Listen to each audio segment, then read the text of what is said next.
Quit, quiet, quiet. What's the main difference among these three words?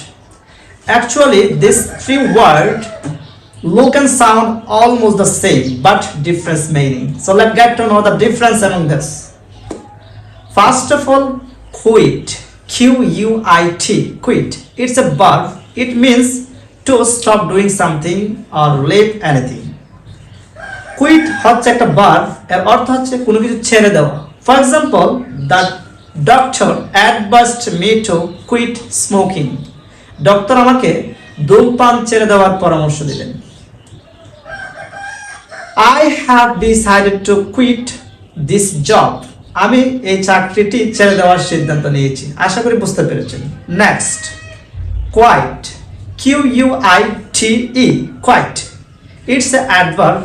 It means completely. অর্থাৎ সম্পূর্ণভাবে বা পুরোপুরিভাবে। এটা একটা adverb. For example, I am quite good. আমি সম্পূর্ণ ভালো আছি। I am quite confident that I will be able to complete this work.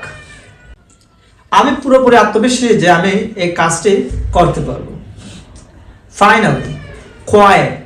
Q-U-I-E-T. Quiet. It's an adjective. It means silent. অর্থাৎ quiet এটা হচ্ছে কি একটা adjective. এর অর্থ হচ্ছে কি নীরব বা শান্ত। For example, this girl is very quiet. এই বালিকাটা খুবই শান্ত বা নীরব। The teacher ordered to all the students keep quiet.